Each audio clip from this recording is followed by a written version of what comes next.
अरे गुस्से में चली गई है ना, इसलिए मोबाइल ऑफ करके रखा होगा। जैसे दिमाग शांत हो जाएगा लौट आएगी।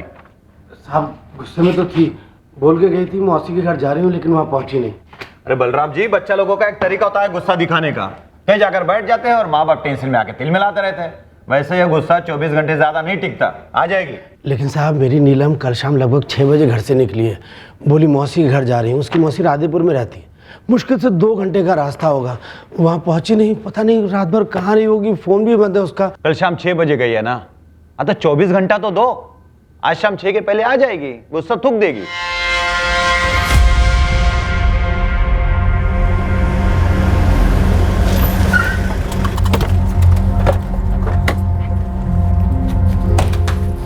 साहब परसों 10 तारीख को मेरी बेटी नीलम घर से निकली थी गुस्से में। कुछ बोलकर निकली थी? और राधेपुर आने वाले थे, मौसा हूँ उसका, लेकिन मेरे घर आई नहीं नीलम बिटिया, और उसका फ़ोन भी बंद है। और आप लोग अब 2 दिन बाद आए हो थाने?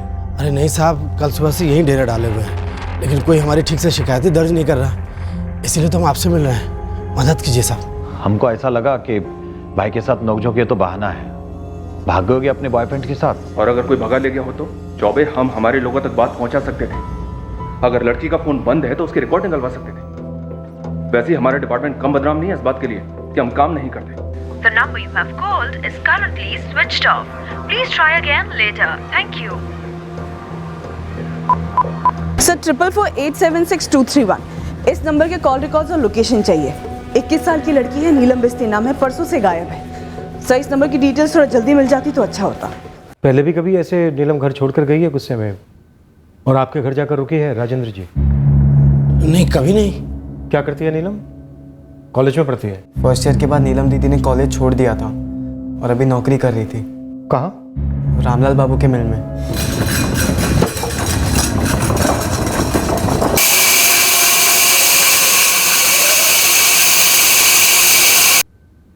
झगड़ा किस बात पर हुआ था चेतन? सर वो पैसों को लेके।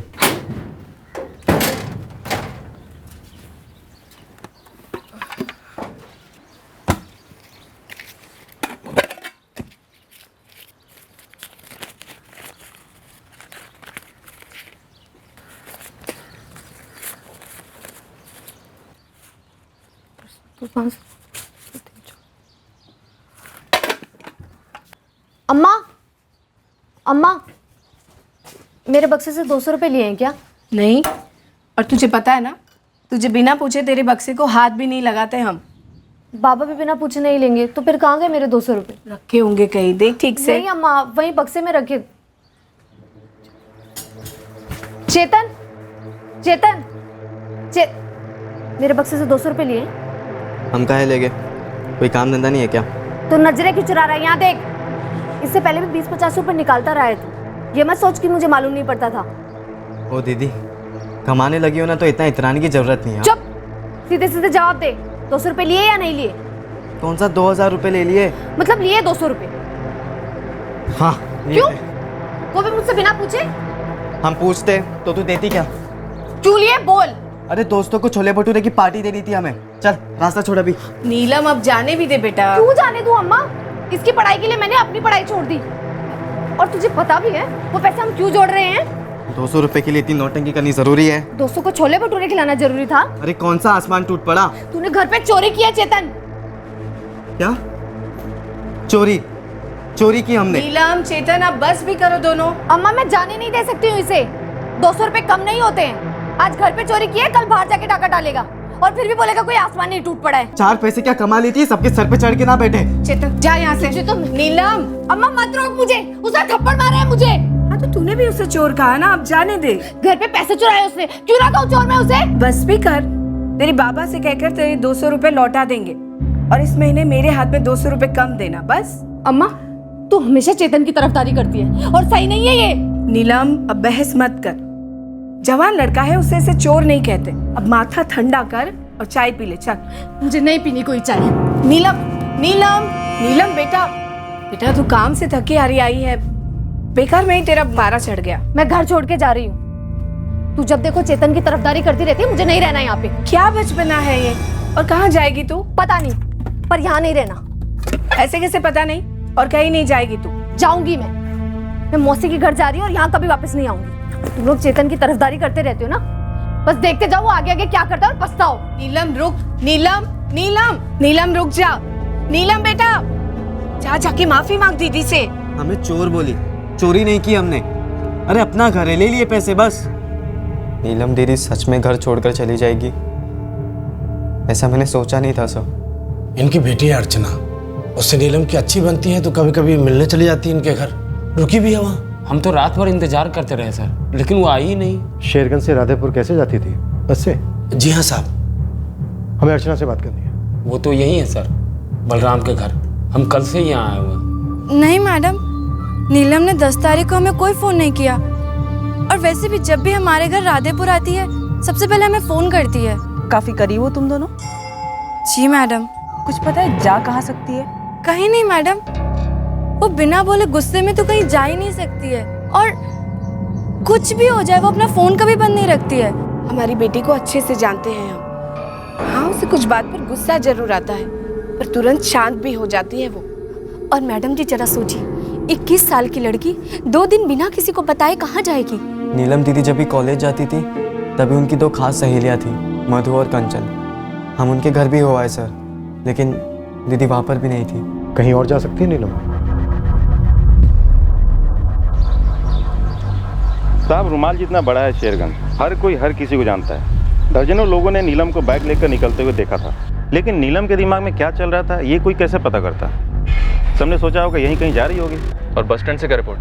साहब, 2 बसें हैं जो शेरगंज से राधेपुर के लिए जाती हैं पटना साइड में। मैंने दोनों बसों में बंदों से पता किया, किसी ने भी नीलम को नहीं देखा। हो सकता है बस से ना गई हो गुरु, हाईवे से लिफ्ट मांगी हो किसी से, या फिर पहले से ही तय होगा हाईवे पर मिलना किसी से। साहब, म्युनिसिपल और सारे प्राइवेट अस्पताल खंगाल लिए हैं राधेपुर तक, मगर 10 अप्रैल की शाम तक कोई भी एक्सीडेंट वाला केस नहीं आया है जिसमें 21 साल की लड़की शामिल हो।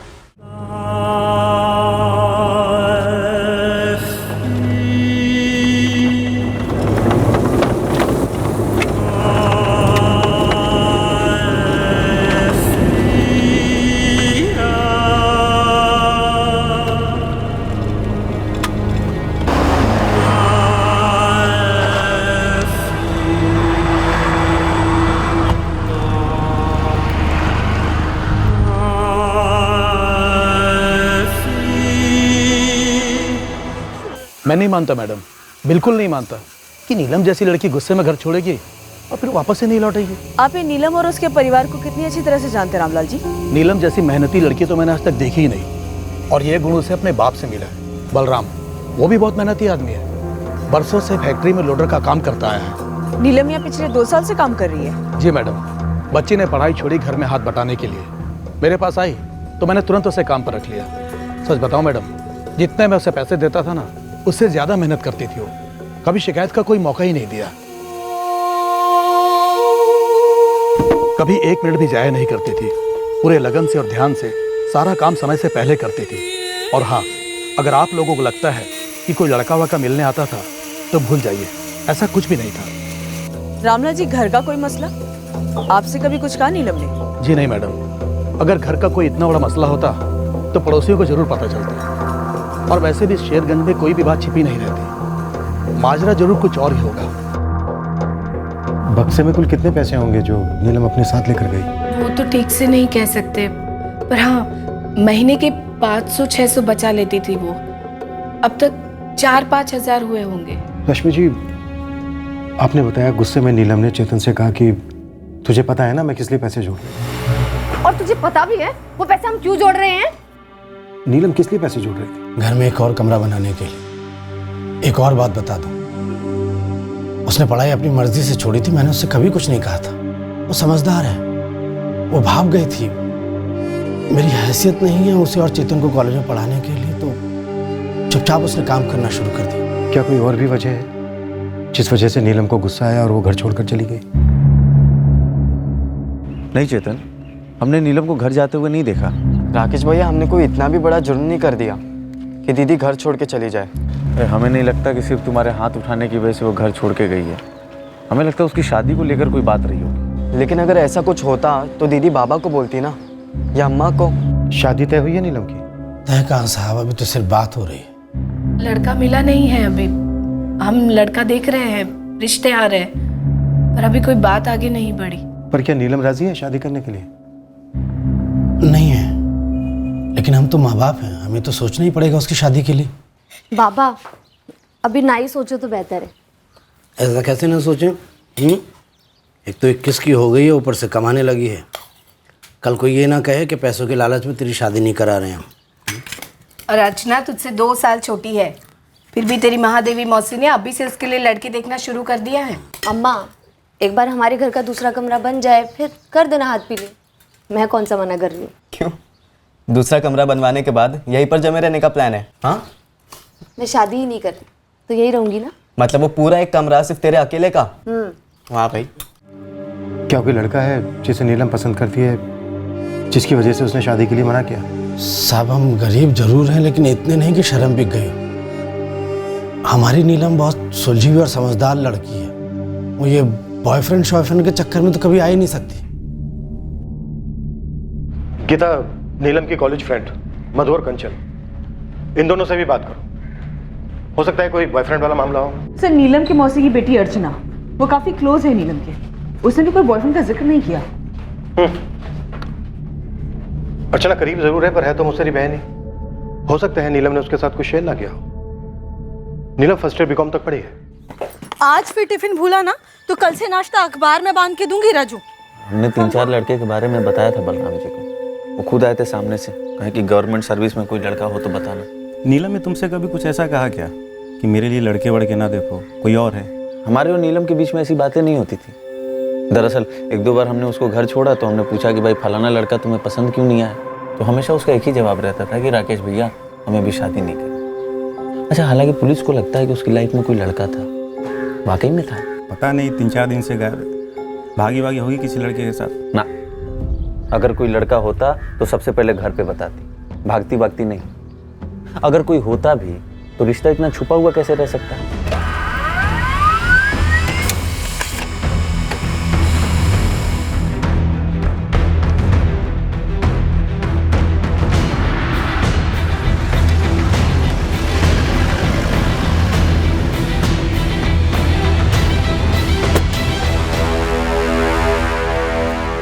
कोई था मधु? कंचन? मेरे हिसाब से नहीं। नीलम ने हमें कभी कुछ बताया ही नहीं मैडम। देखो स्कूल से लेकर कॉलेज तक तुम तीनों साथ में थे, नीलम ने कभी कुछ ना बताया, लेकिन तुम दोनों ने कभी तो कुछ तो महसूस किया होगा। वही तो मैडम, कभी कुछ महसूस नहीं हुआ, मतलब नहीं था।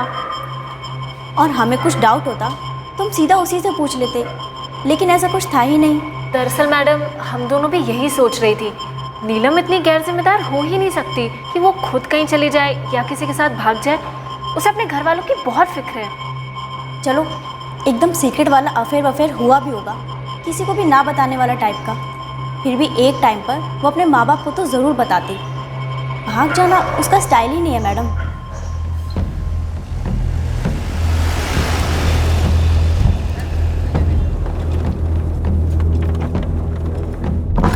सर, नीलम के फोन रिकॉर्ड से तो कुछ भी नहीं मिला है। अपने फादर और बॉस रामलाल के अलावा यूसेज लगभग ना के बराबर है। लास्ट फोन लोकेशन 10 तारीख की शाम को शेरगंज हाईवे है। फोन हाईवे के पास स्विच ऑफ? जी हाँ सर, शाम को 7:15 बजे।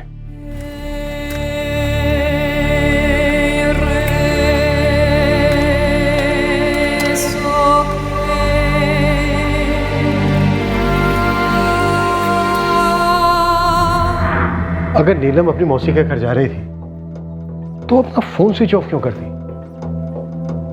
या फिर पहले से प्लान था कि फोन स्विच ऑफ करके कहीं भाग जाना है? क्या जबरदस्ती उसका फोन स्विच ऑफ करवाया गया? अगर उसका फोन जबरदस्ती स्विच ऑफ करवाया गया होगा सर, तो मतलब शायद नीलम को किसी ने किडनैप किया होगा। नहीं साहब, उस लड़की को गायब होने में हमारे कोई हाथ नहीं साहब। 10 अप्रैल की शाम को ऐसा कुछ हुआ हमने सुना भी नहीं साहब। बच्चों की कसम खा के कहना साहब, 10 अप्रैल को मैं शेरगंज में था ही नहीं। अब तुम दोनों कान खोल कर सुनो, आज 14 अप्रैल है, 4 दिन हुए। पता करो लड़की कहाँ पर है, नहीं तो तुम दोनों लापता हो जाओगे हमेशा के लिए। 21 साल की लड़की है, फोटो फॉरवर्ड कर दिया मैंने आपको, जरा अनआइडेंटिफाइड बॉडीज की रिपोर्ट में चेक कीजिए। 10 अप्रैल की शाम को गायब हुई थी नीलम बिट्टी। 11 तारीख से लावारिश लाशों की जो रिपोर्ट है आपके पास, मुझे तुरंत भेज दीजिए।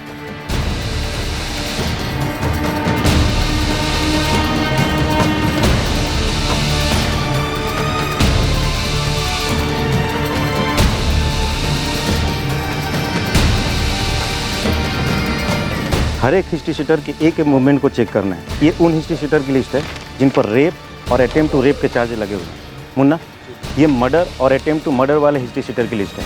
इनमें से कोई भी ज़रा सा भी आनाकानी करे कुछ बोलने में तो थाने में हाजिरी लगाने को बोल देना। आप कह रहे हैं कि नीलम दीदी के साथ कुछ गलत हुआ है? 5 दिन हो गए हैं।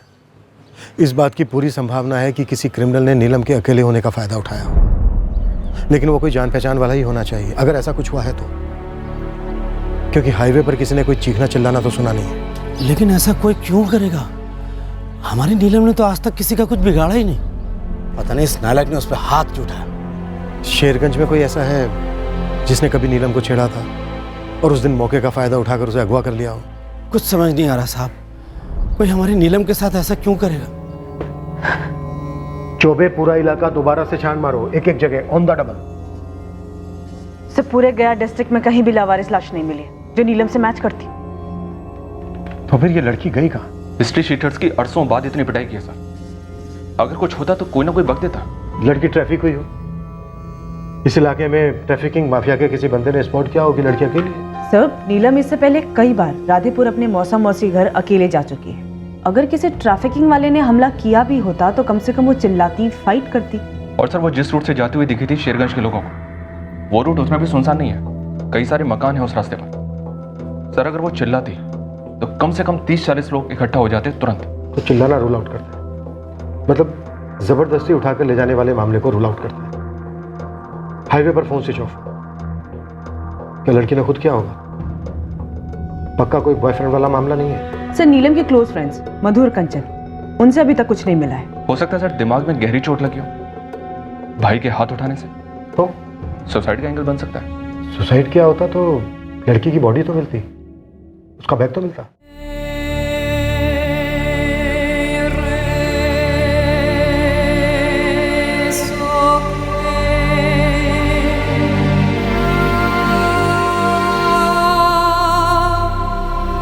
क्या वो हमें छोड़ के गई है? इसे थप्पड़ को लेकर बता देते तो 4 थप्पड़ मारते चेतन को। नहीं रश्मि, बात कुछ और है।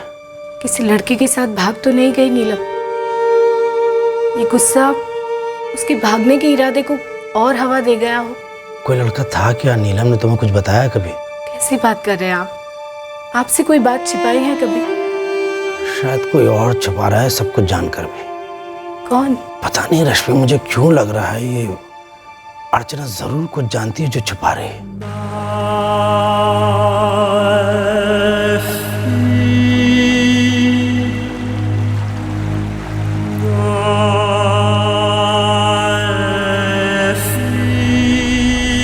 मैं कह तो रही हूँ कि नीलम ने मुझे कुछ नहीं बोला। आप लोग मेरा यकीन क्यों नहीं कर रहे हैं? देखो, हमें लग रहा है तुम हमसे कुछ छुपा रही हो बेटा।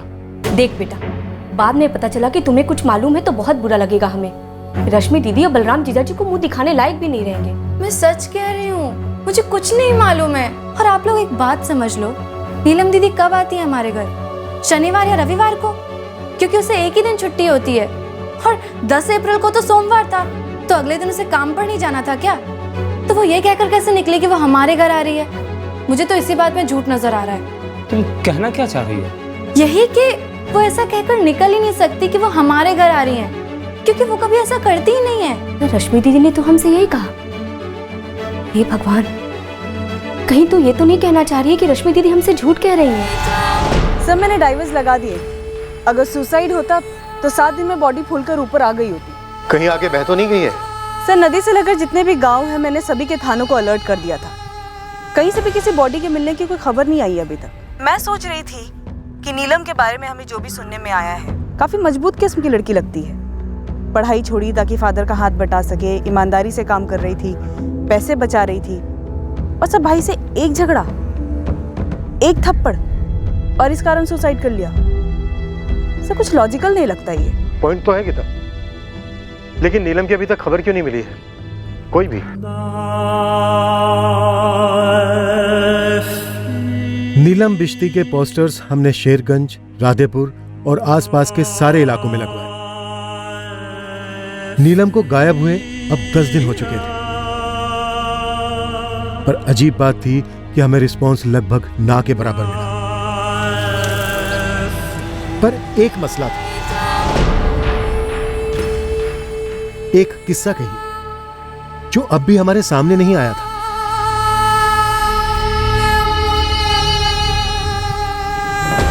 ये अतीत में हुई एक घटना थी। मैंने गेट पे लक्ष्मण को देखा, तब जाके मुझे याद आया। तो पुलिस को बोले या रत्ना मैम को? तुम दोनों को लगता है हरिशंकर ने कुछ किया होगा? रत्ना मैडम, हमें जैसे ही कुछ याद आया तो हमने सोचा आपको बता दें। हमें ये बात पुलिस को बता देनी चाहिए। वो पुलिस वाली मैडम थी ना, वो बार बार पूछ रही थी क्या कॉलेज में कुछ ऐसा हुआ था जिसकी वजह से किसी ने कुछ किया हो। कॉलेज में सिक्योरिटी गार्ड था? Yes sir, Harishankar Gupta. 2 साल पहले की बात है। हुआ क्या था? नीलम ने हरिशंकर के खिलाफ शिकायत की थी।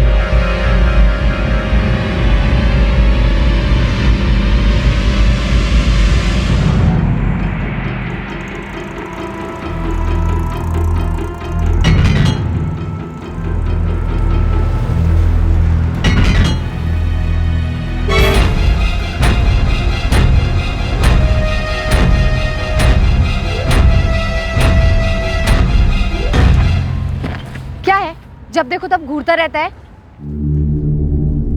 मैं आपको थोड़ी घूर रहा था।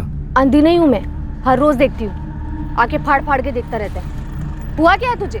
मुझे कुछ नहीं हुआ। आप गलत मतलब निकाल रही हैं। अच्छा, तो तू ही समझा मुझे। इस बात का सही मतलब क्या निकालूं? लड़की गलत समझी, मैंने किसी को नहीं छेड़ा। चुप रहो। तुम्हें सिक्योरिटी के लिए रखा है ताकि तुम स्टूडेंट्स की हिफाजत करो, और तुम हो कि उन्हीं को छेड़ते हो। मैडम जी, मैं इसे कोई गलत नजर से नहीं देख रहा था। हाँ तो बता ना, किस नजर से घूर रहा था उसको? नहीं रत्ना जी, वार्निंग सही नहीं है, डायरेक्ट डिसमिस। हम लोगों ने इसे इंसानियत के नाते एक मौका दिया और कहीं इस इडियट ने उस मौके का गलत फायदा उठाया तो, कहीं रेप वेप मर्डर वर्डर कुछ कर दिया तो हमारा कॉलेज तो बदनाम हो जाएगा ना।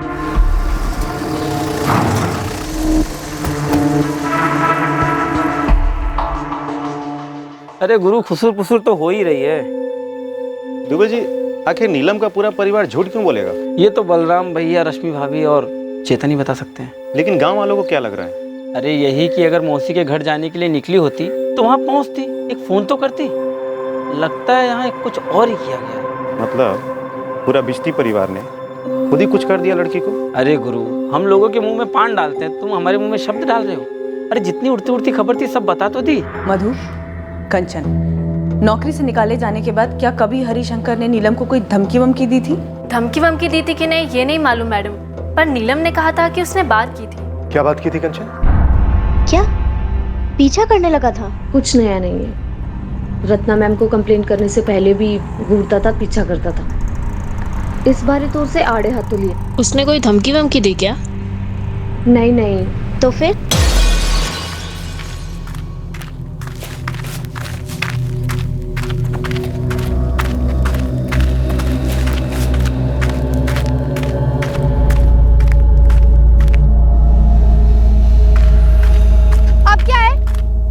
आपने गलत किया मैडम। हाँ, गलत किया। कॉलेज में नहीं, पुलिस में तुम्हारी शिकायत दर्ज करनी चाहिए थी। और अभी भी देर नहीं हुई है, जा सकती हूँ पुलिस स्टेशन। अब करोगे तो क्या फर्क पड़ेगा? सजा तो मुझे मिल चुकी है। कोई भी काम नहीं दे रहा, मेरा नाम खराब कर। नाम नहीं, तेरी नजरें खराब है, उसी का फल है। अब मेरा पीछा करना छोड़ दे और चला जाए यहाँ से, वरना अभी पुलिस थाने चली जाऊंगी। उसके बाद नीलम ने कभी हरिशंकर की बात नहीं की। लेकिन तुम दोनों ने ये पीछा करने वाली बात हमसे क्यों छुपाई? हमें लगा कुछ सीरियस मसला होता तो वो खुद ब खुद कंप्लेन करती आपके पास, लेकिन उसने कभी की ही नहीं, तो हमने भी नहीं की। सर, ये रहे हरिशंकर गुप्ता के सारे डिटेल्स, फोन नंबर, एड्रेस, सब कुछ। फोन नंबर, एड्रेस, ये सब 2 साल पुराने हैं? सर, हमारे रिकॉर्ड में तो यही है। The number you have called is currently out of coverage area. Please try again later. Thank you. Phone तो आउट ऑफ सर्विस है, एड्रेस चेक करते हैं।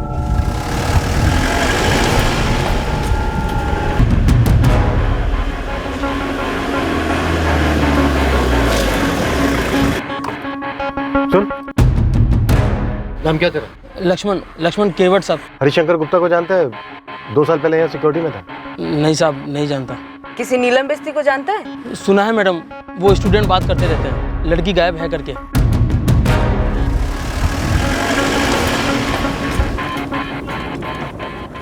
दीदी ने हमें चोर कहा, हमारा हाथ उठ गया और हम गुस्से में बाहर जाके बैठ गए। तो जब तुम्हारी दीदी घर छोड़कर चली गई तो उसने घर के बाहर तुमसे कुछ बोला था? नहीं सर, दीदी बहुत गुस्से में थी। अम्मा ने हमसे कहा कि जाके माफ़ी मांग लो, लेकिन हम अपने ईगो में थे, हमने माफ़ी नहीं मांगी सर। लेकिन हमें थोड़ी पता था कि दीदी लौटने नहीं वाली। चेतन, जब तुम्हारी दीदी घर के अंदर बैकपैक कर रही थी तो तुम्हारी माँ और उसके बीच जो बातचीत हो रही थी वो नहीं सुनी तुमने? नहीं सर, हम तो बाहर बैठे थे ना, और अंदर वो चिल्ला तो नहीं रहे थे। तो जब तुम्हारी दीदी ने कहा कि वो तुम्हारी मौसी के यहाँ जा रही है राधेपुर, उस वक्त तुम घर के बाहर बैठे थे, तुम्हारे बाबा घर नहीं लौटे थे, तो मतलब ये बात सिर्फ तुम्हारी माँ ने सुनी? जी सर, आप ऐसा कह सकते हैं। तुम्हारे बाबा ने कब फोन किया था राधेपुर, ये जानने के लिए कि क्या नीलम वहाँ पर आई है? जब वो शाम को घर लौटे थे काम से। कितने बजे थे? 7, सवा 7 के आसपास। महादेवी, क्या नीलम ने तुम्हें फोन किया? अभी तक नहीं आया जीजा जी, ना मुझे ना अर्चना को। लेकिन आप लोग बता क्यों नहीं रहे कि आखिर माजरा क्या है? अब क्या बताएं, यहाँ चेतन के साथ उसका झगड़ा हो गया तो गुस्से में निकल गई 6, सवा 6 के करीब यहाँ से, ये कह के कि मौसी घर जा रही है। हे राम, ऐसा क्या झगड़ा हो गया जीजा जी? और इतनी शाम को अकेली कहाँ चली गई लड़की? राम जाने महादेवी, इस नीलम को इतना गुस्सा क्यों आता है, और पगली ने फोन भी बंद कर रखा है। 6:30 की भी बस ली होगी यहाँ से दीदी ने, तो 8:30 से पहले थोड़ी ना पहुंचेगी राधेपुर। तो चुप कर, बड़ी बहन का हाथ उठाता है बेशर्म। तूने उसके पैसे क्यों चुराए बक्से से? अब आप भी हमें ही डांटेंगे। 200 रुपये क्या ले लिए दोस्तों को पार्टी देने, सबने गुनहगार मान दिया हमें। 8:30 बजे जब मौसी को फ़ोन किया तो दीदी तभी भी वहाँ नहीं पहुँची थी, और तब भी दीदी का फ़ोन बंद ही था। अच्छा चेतन, क्या लगता है तुम्हें, ये झगड़ा, ये थप्पड़, ये सिर्फ एक बहाना था? हो सकता है घर छोड़ने का असली कारण कुछ और ही हो। मतलब सर? मतलब ये मौसी के यहाँ जाने वाली बात क्या झूठी है? लेकिन सर, हमारी अम्मा झूठ क्यों बोलेगी? अर्चना ने हमसे कहा कि वो शनिवार या रविवार को ही वहाँ आती थी, या किसी छुट्टी के दिन।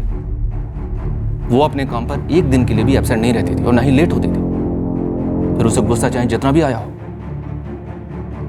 चेतन, कुछ जानते हो तुम? कुछ नहीं। क्या जानते हम? जिस दिन उसे कॉलेज से निकाला गया उसके 1 हफ्ते बाद ही हरिशंकर ने ये एड्रेस छोड़ दिया, 2 साल पहले। वहां से कहां चला गया? कोई लीड?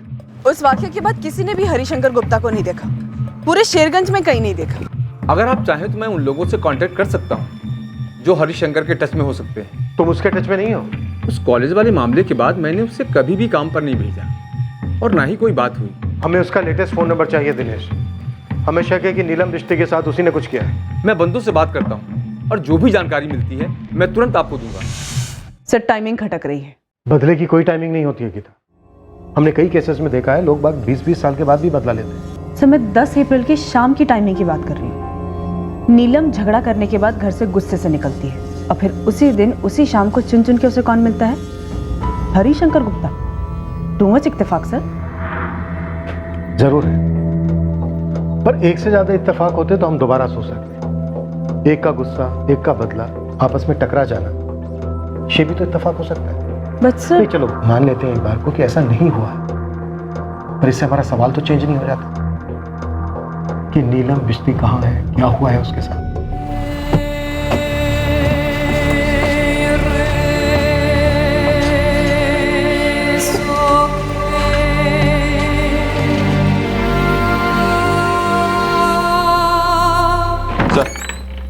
चेतन ने जैसा बताया, बलराम के फोन रिकॉर्ड्स के मुताबिक सेम उसी टाइम पर उसने कॉल किया था महादेवी को। ज्यादातर ऐसे केसेस में पेरेंट्स और फ्रेंड्स कुछ बताएं ना बताएं, लेकिन कॉल रिकॉर्ड्स छुपे बॉयफ्रेंड और अफेयर्स का अंदेशा देते ही है। नीलम के पास दूसरा फोन होने के चांसेस काफी कम है सर, और उस दिशा में हमारे पास कोई सुराग भी नहीं है। सर, अगर दूसरा फोन होता तो कहीं ना कहीं बॉयफ्रेंड भी होता, जो राधेपुर में या यहाँ शेरगंज में या कहीं तो होता, और उसके बारे में हमें अंदेशा तो मिल ही गया होता। हरिशंकर गुप्ता के पीछे हाथ धोकर पड़ जाओ सर। और मैं पढ़ता हूँ बिश्ती परिवार के पीछे। क्या इन्होंने कुछ नीलम के साथ कर दिया है, कुछ छुपा रहे हैं, कोई साजिश है? चेतन ने मुझे बताया कि आप लोग हम ही पे शक कर रहे हैं, कि हम झूठ बोल रहे हैं। आप ही बताइए, हम झूठ क्यों बोलेंगे? हम माँ हैं नीलम की। देखिए, केस बड़ा अजीब है हमारे लिए। नीलम गुस्से में घर से निकली, उसका कोई बॉयफ्रेंड प्रेमी है नहीं, जबरदस्ती उठाया जाना लगभग असंभव। तो फिर नीलम गई कहाँ, हुआ क्या उसके साथ? यही बात तो हम पूछ रहे हैं साहब, कि क्या हम अपनी बेटी की शक्ल देख पाएंगे कभी? देखिए, इस वक्त हमारे हाथ में सिर्फ हरिशंकर गुप्ता का सुराग है, जो अभी तक हमें मिला नहीं है। हम पूछ रहे हैं हमारी बेटी कभी मिलेगी, सही सलामत घर लौटेगी? इस वक्त हमारे लिए कुछ भी कहना मुश्किल है। हम इस सब भावना को भी टटोल रहे हैं कि क्या नीलम खुद से यहाँ से कहीं बहुत दूर चली गई है। पर सवाल यह है कि क्या नीलम ऐसी है? इतना गुस्सा भरा था उसके अंदर।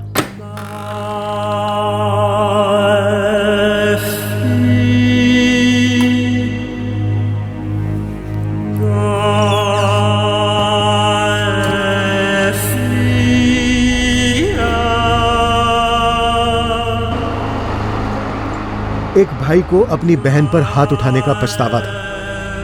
इस झगड़े की वजह से उसकी बहन गुस्से में घर छोड़कर जो चली गई थी। एक बाप अपनी गुमशुदा बेटी के बारे में कोई खबर सुनने के लिए तरस गया था। एक ऐसा दिन नहीं गुजरा जब बलराम थाने ना आया हो और अपनी बेटी के बारे में पूछा ना, पर उसे देने के लिए हमारे पास कोई जवाब नहीं हो कि उसकी बेटी कहाँ हो सकती है, क्या हुआ होगा उसके साथ। इस वक्त तक हम हरिशंकर गुप्ता को नहीं ढूंढ पाए थे। इस केस में हमारे पास एक ही संदिग्ध था, वही मुख्य संदिग्ध था और वो था हरिशंकर गुप्ता। दिन हफ्ते बने, हफ्ते महीने, फिर भी नीलम बिश्ती केस 1 इंच आगे नहीं बढ़ रहा था। 10 अप्रैल की शाम को क्या हुआ था, इसके बारे में खबर का एक कतरा सामने नहीं आ रहा था। नीलम को गुस्से में घर छोड़े अब 11 महीने बीत चुके थे और एक फोन कॉल आया।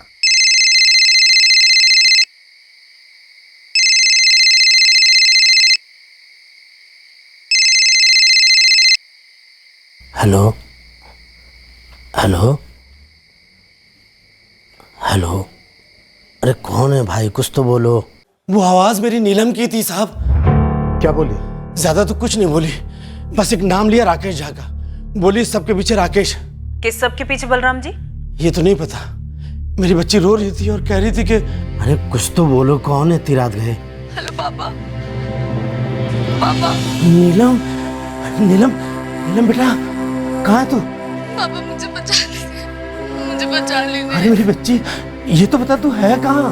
पापा मुझे नहीं पता मैं कहाँ हूँ, ये सब राकेश भैया ने किया है। पापा मुझे बचा। ऐसा लग रहा था कि डर डर के छुप के बात कर रही थी कहीं से। सर, ये नंबर 444908760 जिस नंबर से कॉल आया था वो अभी स्विच ऑफ है। लोकेशन डिटेल्स और रिकॉर्ड भेजने के लिए बोला है। साहब, अब तो आपको पता चल गया ना कि लड़की जिंदा है। आप ही कुछ कर सकते हो, बचा लो उसको। हाँ सर, और उस शाम को दीदी बहुत ज़्यादा गुस्से में निकली थी घर से, और रास्ते में उस राकेश के बच्चे नहीं फांसा होगा दीदी को। मैंने हाँ राकेश, तूने, उसने तेरा ही नाम लिया। सर पगला गए हैं बलराम जी। हम शेरगंज में यहाँ अपना काम कर रहे हैं, भला हम ऐसी घिनौनी हरकत क्यों करेंगे? बलराम जी और रश्मि भाभी को और कोई नहीं मिला फंसाने के लिए, जो हम लोगों पे इल्जाम ठोक रहे हैं। ना कोई सबूत ना कुछ, बस ले लिया नाम। हम क्या बताएं सर, हमारा तो दिमाग ही सुन पड़ गया। आप ही बताइए, कोई लगभग 11 महीने बाद फोन करता है और फोन पे रोते हुए कहता है कि राकेश ने उसे फंसाया। राकेश नहीं कहा था, राकेश भैया कहा था। नीलम तुझे राकेश भैया कह के बुलाती थी ना? सर हमें तो आधा गांव राकेश भैया कह के बुलाता है। पर नीलम ने आधे गांव का नाम नहीं लिया है, तुम्हारा नाम लिया है। क्यों? यही तो हम जानना चाहते हैं कि हमारा ही नाम क्यों लिया उसने। कोई तो वजह होगी ही ना। 10 अप्रैल की शाम को तुम नीलम से मिले थे राकेश? सर पहले आप ये पता लगाइए, क्या ये फोन बलराम को आया था, और आया भी था तो क्या नीलम ने किया था? फोन आया भी था। 10 अप्रैल की शाम को क्या तुम नीलम से मिले थे राकेश? सर मिला होता तो बताता नहीं मैं, और मिला होता तो कहाँ ले जाता मैं उसे? अपनी पत्नी वनीता के पास। वो कुछ नहीं बोलती। कहाँ से फोन किया था नीलम ने सर? नीलम ने अभी ये बताया नहीं है। तो पहले उसे ढूंढिए, पता कीजिए। पर उसने ये जरूर बताया कि तूने उसे फंसाया। सर फंसाया तो आपको जा रहा है, हमें तो लगता है बलराम ने कुछ किया अपनी बेटी के साथ, और 11 महीने बाद किसी फोन कॉल का नाम लेके हमें आगे कर रहा है। सर हमें तो लगता है कोई फोन कॉल आया ही नहीं। पता किया हमने, फोन आया था? सर फोन आया तो बलराम ने खुद कराया होगा। वो तो हम पता लगाएंगे। तो ये भी पता लगाइए कि अगर नीलम कल रात में फोन कर सकती है तो 11 महीने पहले फोन क्यों नहीं किया उसने? तूने उसे नहीं करने दिया होगा। कहाँ छुपा के रखा है नीलम को? अरे सर मैं घर और दफ्तर के बीच में रहता हूँ, कहाँ छुपाऊंगा उसे और क्यों? ये तू ही हमें बता दे, नहीं तो फिर नीलम हमें बताएगी। और एक बात अच्छी तरह से समझ ले, अगर ये सच निकला कि तूने नीलम को फंसाया तो अरे सर फंसाया तो हमें जा रहा है, ऐसे 11 महीने बाद कोई नाम लेता है क्या?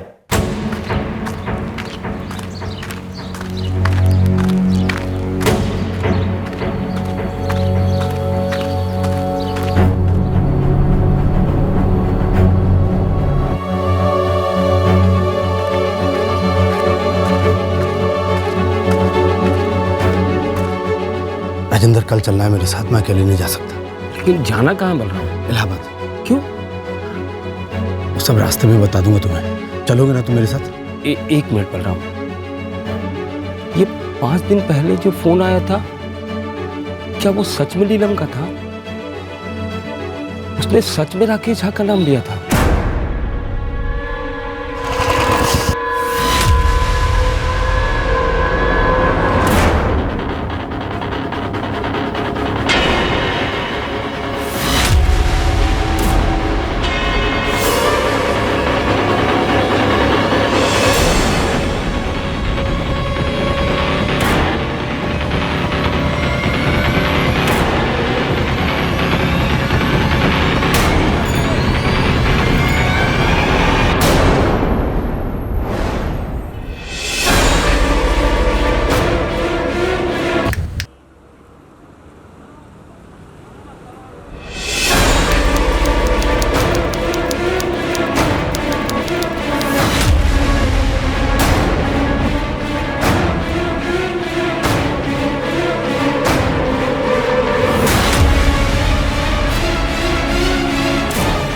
दोनों रास्ते में।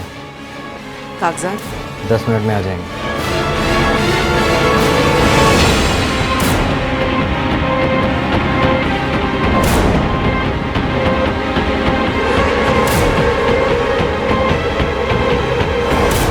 तुम्हारे बाबा और मौसा 2 दिन के लिए कहाँ गए थे चेतन?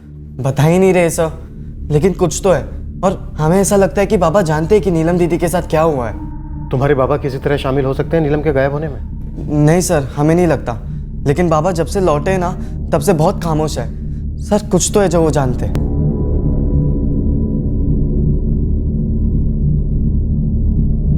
पर तुम्हारे बाबा और मौसा कहाँ गए थे? घर पर कुछ तो बता कर गए होंगे। नहीं सर, नहीं बताया, ना हमें पता है और ना अम्मा को। ऐसे अचानक कहाँ जा रहे हैं आप? नहीं बता सकता रश्मि, जाना है, कुछ है। नीलम दीदी की कोई खबर है? न तू हाथ उठाता न ये आफत आती। बहुत पछता रहा हूँ बाबा, आप बताइए तो कहाँ जा रहे हैं बाबा?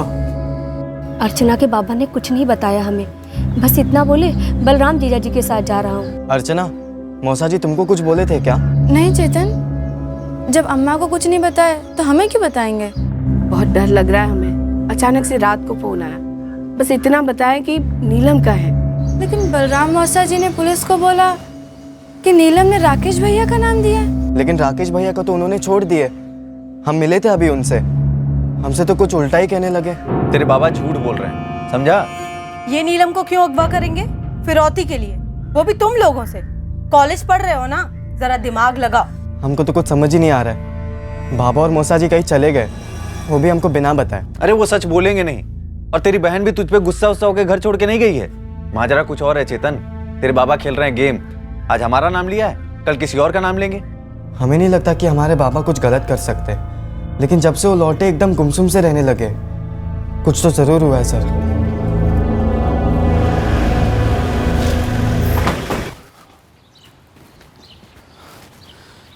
क्या खिचड़ी पक रही है बलराम जी? क्या? अपने साड़ू भाई राजेंद्र के साथ कहाँ गए थे आप? काम था। कैसा काम? अपने काम से गया था जी, वो कुछ निजी काम था। हाँ तो बोलिए ना, क्या निजी काम था? बलराम का काम था, मैं तो बस साथ गया था। ऐसे गोल गोल बात करने से तो हम पीछे हटेंगे नहीं राजन जी, तो बोलिए क्या निजी काम था?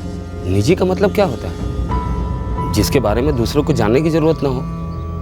आप लोगों को हर चीज पे शक क्यों है? शक इसलिए बलराम जी, राजन जी, क्योंकि आप सिर्फ हमसे ही नहीं, अपने घर वालों से भी कुछ छुपा रहे हैं। मैं शेरगंज छोड़ना चाहता हूँ, इसलिए इलाहाबाद गया था नए काम की तलाश में, राजेंद्र को साथ लेके। अब इसमें ऐसा भी कुछ निजी नहीं है, पहले ही बता देते। काम मिला? नहीं, फिर जाना है। पर आप जा क्यों रहे हैं शेरगंज छोड़कर? मेरा दम घुटता है, बेटे की याद सताती। आप लोग को अंदाजा भी है कि एक बाप पे क्या बीतती जब उसकी गुमशुदा बेटी की खबर तक नहीं मिलती? आप लोगों ने तो आज तक कुछ किया नहीं। वो एक कॉलेज के सिक्योरिटी गार्ड का नाम दिया था, उसको तक नहीं पकड़ पाए। हरिशंकर गुप्ता, क्या किया है उसने, आप जानते हैं कुछ? जानता तो अभी तक चुप रहता। सच सच बोलिए बलराम जी, क्या नीलम ने वाकई में आपको फोन किया था? जिस नंबर से फ़ोन आया था वो नंबर भी दिया। क्या आप लोगों ने कुछ किया? आप लोग तो वो फ़ोन के रिकॉर्ड से आदमी का पता कर सकते हैं ना, तो फिर इस नंबर का रिकॉर्ड क्यों नहीं निकलवा रहे हैं? कल आने की संभावना है, वक्त लगता है इन चीज़ों में। टाइम तो बहुत लगता है साहब आपको। 11 महीने हो गए मेरी बेटी को गायब हुए। सच है, पर आज आपको झूठ बोल रहे हैं हमसे। आपके सारे सवालों के जवाब दिए मैंने, मेरे एक सवाल का सही जवाब नहीं दे रहे हैं आप लोग। रहने दीजिए साहब, रहने दीजिए। मेरी बेटी है, मैं खुद ढूंढ लूंगा। आपने हमारे लिए, मेरी बेटी के लिए कुछ नहीं किया। आप पे भरोसा नहीं रहा साहब, हमें माफ कर दीजिए, हम चलते हैं। बलराम बिश्ती की बातों से यह स्पष्ट था कि वो हमसे कुछ छुपा रहा था, पर वो क्या छुपा रहा था ये जानने का हमारे पास कोई जरिया नहीं था। पर जो पिछले 11 महीनों में नहीं हुआ वो अगले 7 दिनों में होने जा रहा था। इस केस की पहली ठोस कड़ी थी वो कॉल जो बलराम को आया था, और बलराम के अनुसार वो कॉल पीड़ित नीलम का था। नीलम बेटा, कहाँ है तू? सर, रोहतक का नंबर है, किसी भूषण शर्मा के नंबर स्टार्ट है।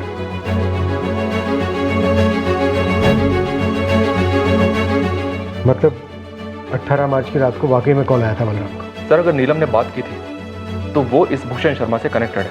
तुम रोहतक के लिए निकलो और इस भूषण शर्मा के कॉल रिकॉर्ड्स के सारे कॉल स्कैन करो, देखो इलाहाबाद से क्या कनेक्शन निकलता है।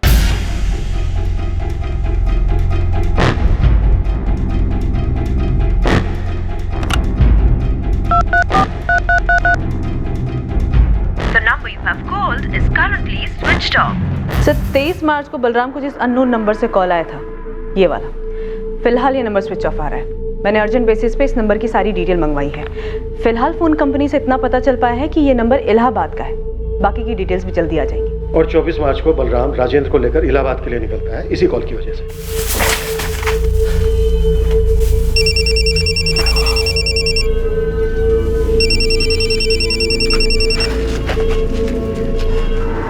हेलो। हेलो, बलराम बिश्ती? जी, आप कौन बोल रहे हैं? नीलम तुमसे मिलना चाहती है। क्या? कौन बोल रहे हैं आप? तुम्हें इलाहाबाद आना होगा तुरंत। और 18 मार्च को इस रोहतक वाले भूषण शर्मा के नंबर से नीलम का कॉल आता है, और वो शेरगंज के ही राकेश झा का नाम है। और सर 19 से 20 मार्च तक हमने इस राकेश की काफ़ी तुड़ाई भी की थी, और वो अड़ा रहा कि उसे फंसाया जा रहा है। शायद बलराम झूठ बोल रहे हैं। पर बलराम झूठ क्यों बोलेगा? सर मुझे नहीं लगता कि नीलम अपनी मर्जी से कहीं गई है। शायद ये फैमिली के अंदर की ही बात है जो शायद चेतन को नहीं पता, इसलिए हमें नहीं बता पा रहे हैं। गीता, गुरु को बोलो कि वो बलराम और राजेंद्र के पीछे लग जाए और पता करे कि ये लोग इलाहाबाद क्यों गए थे।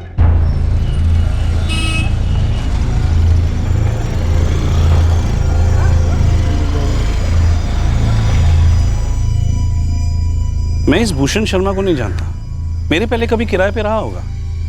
ओम प्रकाश जी से पूछिए। मकान मालिक जी, वो सामने वाले घर में ही रहते हैं। ये तो भूषण शर्मा है, मेरा यहाँ 2 साल पहले किराएदार था। अभी कहाँ है? पता नहीं सर, बता के नहीं गया। मगर मेरे एड्रेस पे लिया हुआ सिम कार्ड वो आज भी यूज कर रहा है। गलत है ना सर? भूषण के साथ हुए एग्रीमेंट की कॉपी है आपके पास? उसमें भूषण ने अपना कोई परमानेंट एड्रेस तो लिखा ही होगा। सर एक कच्चा एग्रीमेंट था, उसमें उसका परमानेंट एड्रेस भी था, मगर अब वो मेरे पास नहीं है। मगर मुझे बराबर याद है कि वो भिवानी का रहने वाला था, और आपके पास जो मोबाइल नंबर है वही मेरे पास है। क्या मैं पूछ सकता हूँ कि आप उसे क्यों ढूंढ रहे हैं? हमारे इलाके से एक लड़की गायब हुई है और उसमें भूषण का नाम आया है। ओह, ये भूषण जब यहाँ रहता था तो काम क्या करता था? सर यही पास में एक सचदेवा शुगर मिल है, वहीं पे काम करता था। चंदर, ये कब की बात है?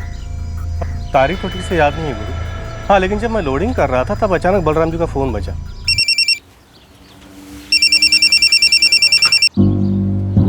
और फोन पर बात करने के बाद पता नहीं क्यों उनके चेहरे का रंग उड़ गया। क्या हुआ बलराम जी? कुछ नहीं। फिर चेहरे का रंग क्यों उड़ा हुआ? कोई परेशानी है? कुछ नहीं। फिर 2 दिन की छुट्टी ली, और जब छुट्टी से लौटे तो वहीं चेहरे का रंग उड़ा हुआ। तुम्हें क्या लगता है कि बलराम का ही हाथ है उसके बेटी के गायब होने में? ये मैं कैसे बता सकता हूँ? अरे भाई, बात होती होगी ना आपस में, वैसे भी 11 महीने हो गए। हाँ वो तो है। वैसे गुरु एक बात बताऊं, बलराम जी अपनी बेटी से बहुत प्यार करते थे। जितना प्यार वो अपने बेटे चेतन से करते थे उतना ही बड़ी बेटी नीलम से। वो बेचारी कैसे गायब हुई, किसने अगवा किया, उसके साथ क्या हुआ, अब ये मैं कैसे बता सकता। फोटो दिखाने की जरूरत नहीं है साहब। भूषण और मैं एक साथ ही काम करते थे यहाँ। हम दोनों फोरमैन की ड्यूटी करते थे शिफ्ट से। इस वक्त भूषण कहाँ है? भिवानी में? भिवानी में? ना मतलब हो सकता है कि उसके माँ बाप वगैरह वहाँ हो, लेकिन भूषण तो अभी पंचकुला में है। वहाँ का नंबर, एड्रेस? 1 महीने पहले मेरी बात हुई थी उससे, तब उसने कहा था कि वो किसी फैक्ट्री में फोरमैनगिरी कर रहा है। फैक्ट्री का नाम? वो तो मैंने नहीं पूछा साहब, लेकिन हुआ क्या है? हमारे इलाके की गायब हुई एक लड़की ने भूषण के फ़ोन से अपने बाप को फ़ोन किया था, तभी से भूषण का नंबर भी ऑफ है। भूषण तो कभी अपना फ़ोन ऑफ नहीं रखता, और ये लड़की वड़की कुछ समझ नहीं आ रहा।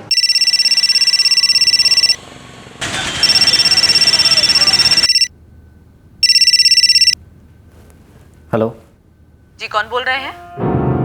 जी, आपने फ़ोन किया है, आप बताइए कौन बोल रहा है? Bihar police assistant sub inspector Geeta Jaiswal. जी बोलिए।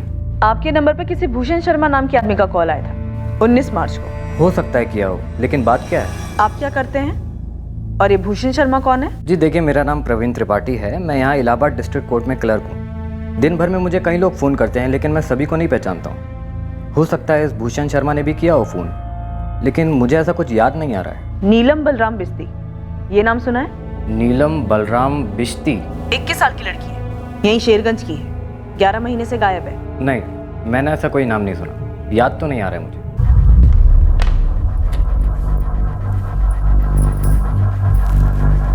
शेरगंज पुलिस का फ़ोन था। तो बलराम हमसे जो वादा करके गया उसे तोड़ रहा है।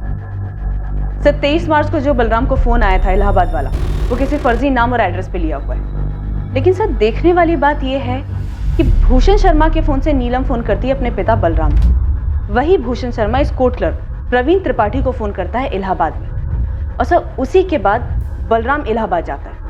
लेकिन सर प्रवीण कह रहा है कि ना वो बलराम को जानता है और ना ही नीलम को। प्रवीण झूठ बोल रहा है? सर आई थिंक सब झूठ बोल रहे हैं, खासतौर से बलराम। सर मैं अभी भी अपनी ही थ्योरी पे जोर दूंगी कि नीलम को ज़बरदस्ती अगवा नहीं किया गया है। ये ज़रूर फैमिली का ही मैटर है, जिसमें district court clerk Praveen Tripathi भी शामिल है। तो ज़रूर ये कोर्ट मैरिज का मसला हो सकता है। ज़बरदस्ती शादी करा दी गई होगी इलाहाबाद में। जितना नीलम को जाना है उससे लगता तो नहीं है कि नीलम की ज़बरदस्ती शादी करवाई जा सकती है। सर जिद तोड़ी गई होगी। वो जो फ़ोन आया था नीलम का बलराम को, सर वो सच में आया होगा। नीलम मदद मांग रही होगी कि उसके बाबा आकर उसे छुड़ाएं इस ज़बरदस्ती की गई शादी से, और बलराम वो हमें यहाँ गोल गोल घुमा रहे हैं। इस बलराम से दोबारा बात करनी होगी, और इस बार हमारी अपनी भाषा में।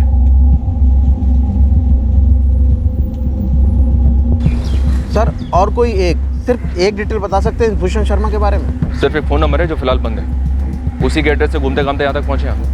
फैक्ट्री में फोरमैन का काम करता है ये? साहब ये इंडस्ट्रियल एरिया है, हर जगह फैक्ट्री है। हर फैक्ट्री खंगाल गोविंद, ये पक्का है कि कोई एक फैक्ट्री है जहाँ ये काम करता है या काम करता था? मैं एक टीम बनाकर फैला देता हूँ लड़कों को, निकलेगा कुछ ना कुछ ज़रूर निकलेगा। बाबा हम मानते कि हमने दीदी के डिब्बे से 200 रुपये चुराए थे और वो चोरी ही थी। हम ये भी मानते कि हमने उससे बड़ी गलती दीदी पर हाथ उठा के की, लेकिन बाबा हम ये नहीं मानते कि इस वजह से दीदी घर छोड़कर गई है।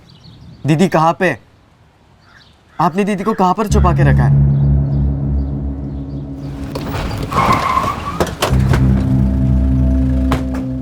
बलराम जी थाने चलिए, आपसे कुछ जरूरी बातें करनी है। मेरे पास कहने के लिए अब और कुछ नहीं बचा। नीलम जब तक मिल नहीं जाती ना, तब तक हमारे पास कहने सुनने के लिए काफी कुछ है। आप मेरी बेटी को ढूंढना छोड़ दीजिए साहब। मतलब हम केस क्लोज कर दें? नीलम को आप नहीं ढूंढ पाए? मतलब हम आपको लिखित में दें कि नीलम के फादर ने उसे ढूंढ लिया है और हम केस क्लोज कर रहे हैं। जो आपको ठीक लगे। इस वक्त हमें ठीक नहीं लग रहा है बलराम जी, आपका बिहेवियर, आपका बर्ताव, जो हम 2 मिनट में ठीक कर सकते हैं अपने डंडे से। तो बरसाइए डंडे, जितना जी चाहे बरसाइए। ऐसा क्या कर दिया नीलम के साथ जो आप हमारे डंडे से खुद को दंड देना चाहते हैं? किसी से जबरदस्ती शादी तो नहीं करवा दी है इलाहाबाद में? कहीं ये मिसिंग केस पहले ही दिन से एक नाटक तो नहीं था? तुम्हारी खामोशी का ये एक एक पल हमारे शक को और गहरा करता जा रहा है। अब तो हम दावे के साथ कह सकते हैं कि अगर नीलम घर वापस नहीं लौटी है, वो इसलिए क्योंकि इसका जिम्मेदार उसका बाप है। क्यों बलराम, ये गुमशुदगी का नाटक क्यों? राम कसम, मैंने पुलिस को कुछ नहीं बताया। तो फिर वो मुझ तक कैसे पहुंचे? मुझे नहीं पता, मैं पुलिस से बात ही नहीं कर रहा हूँ। तो अभी बात कर और बोल उन्हें साफ साफ कि मुझे ये केस आगे नहीं बढ़ाना है। तुझे तेरी बेटी की परवाह है या नहीं? हाँ है। तो बस केस वापस ले ले। जल्द से जल्द। मुझे ये केस आगे नहीं बढ़ाना साहब। तुमने कोई मार्केट से प्रेशर कुकर नहीं खरीदा है कि वापस कर दिया और फिर रिफंड भी मिलेगा? तो क्या करेंगे आप? मारेंगे? मारिए, जान से ही मार दीजिए मुझे। ये ड्रामा नहीं बलराम, पीड़ित तुम्हारी बेटी नीलम है, तुम नहीं। तुम गुनहगारों की तरफ हो। गुनहगार तो ये गरीबी है साहब। सिर्फ 200 रुपए और एक थप्पड़ की वजह से मेरी बेटी घर से निकल गई गुस्से में, ये सच है और ये बदल नहीं सकता। क्योंकि ये हुआ है तो बाकी सब भी हुआ। बाकी सब? इस बाकी सब पर थोड़ी रोशनी डालेंगे? मुझे नहीं पता साहब मेरी बेटी है कहाँ। अगर पता होता तो उसे मैं कब का घर ले आता। आपके ये बकवास भाषण नहीं सुनता। सर, इस भूषण शर्मा का पंचकुला के घर का एड्रेस मिल गया है। इसने 21 मार्च को फैक्ट्री से नौकरी छोड़ी। खबरी गोविंद इसके किराए के मकान पर है। इस वाले घर से भी निकल गया? गोविंद कहते तो यही रहा है सर। इस भूषण शर्मा को ट्रेस करना बहुत जरूरी है मनोज। ये केस कुछ अजीब है। बलराम काफी कुछ जानता है और काफी कुछ छुपा भी रहा है।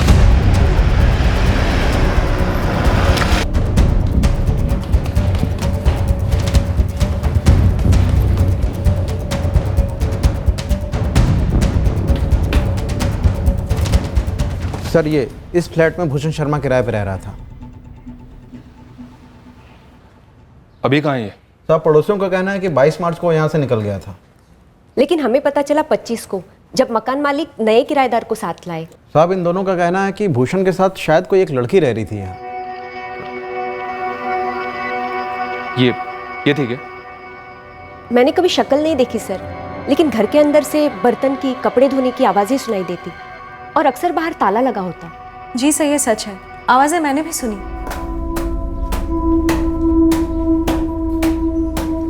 सुना? मगर ऐसे कैसे? मुझे पहले लगा बिल्ली बिल्ली होगी। बिल्ली तो बर्तन गिरा सकती है ना, ब्रश से कपड़े थोड़ी धोएगी। और बस एक बार मैंने उस भूषण को घर लौटते हुए देखा। मुझसे रहा नहीं गया तो मैंने उसे सीधा पूछ लिया, भूषण जी कोई आया है क्या घर पर? नहीं तो। दोपहर को कुछ आवाजें आ रही थी अंदर से। मैंने और कोमल दोनों ने सुनी। अच्छा, बड़ी अजीब बात है। अब चोर तो हो नहीं सकता क्योंकि चुराने के लिए कुछ है नहीं। भूत हो सकता है। हाँ, घर काम की आवाजें आ रही थी तो भूतनी होगी। मैं कोशिश करता हूँ उसे भगाने की। और उस दिन के बाद आवाजें आनी बंद हो गई। ये भूषण शर्मा इस वक्त कहाँ मिलेगा? मकान मालिक को भी नहीं पता और जहाँ फैक्ट्री में काम करता था उन्हें भी नहीं पता। 22 मार्च को भूषण शर्मा ने पंचकुला का किराए का मकान छोड़ा और 19 मार्च को इलाहाबाद के प्रवीण त्रिपाठी को कॉल किया और फिर 18 मार्च को इस भूषण शर्मा के नंबर से बलराम को कॉल आता है और बलराम कहता है कि ये कॉल नीलम ने किया था। नीलम? और फिर 24 और 25 तारीख को बलराम और राजेंद्र इलाहाबाद के लिए निकलते हैं। मतलब पक्का ये सब आपस में मिले हुए। भूषण, प्रवीण, बलराम और राजेंद्र, ये चारों कनेक्टेड लगते हैं। लेकिन सर, सवाल है कि इस वक्त नीलम कहाँ है? वो सही सलामत है भी या नहीं? 11 महीने कोई पहल नहीं और अब अचानक से तूफान सा आया है लीड्स का और खबरों का। साहब, मैंने बलराम और राजेंद्र दोनों पर फील्डिंग लगा रखी है, लेकिन दोनों हद से ज्यादा चुप हैं। सर, ये प्रवीण त्रिपाठी इलाहाबाद वाला, उठाते हैं इसे सब। वो तो कर लेंगे, लेकिन इस प्रवीण को तोड़ेंगे किस बात पर? हमारे पास कोई सबूत नहीं है कि बलराम और प्रवीण के बीच कोई कनेक्शन है। सिर्फ इतना कि प्रवीण इलाहाबाद में रहता है और ये लोग शायद उससे मिलने गए होंगे। साहब, ये बलराम का लड़का चेतन और राजेंद्र की लड़की अर्चना क्या वाकई में कुछ नहीं जानते हैं या फिर टॉप लेवल की एक्टिंग कर रहे हैं? सर, मैं पहले दिन से कहती आई हूँ, ये घरेलू मामला ही है। घरेलू मामला है तो फिर हमारे पास शिकायत दर्ज क्यों करवाई? किसे गुमराह करने के लिए? प्रवीण मेरे लेने के देने पड़ रहे हैं। पुलिस रोहतक से पंचकुला पहुंची और उन्हें भिवानी पहुंचने में देर नहीं लगेगी। भूषण, शांति रखो। हमें जो करना है हम कर रहे हैं। तुझे जो करना है कर, लेकिन मुझे इस झमेले में नहीं पड़ना है। अब हमारे पास सब कुछ लिखित में है। हमारी तरफ से हम सब सेफ हैं। मुझे पूरा भरोसा है बलराम अपना मुंह नहीं खोलेगा। मैं तो कहती हूँ रात गई बात गई, भूल जाओ सब कुछ।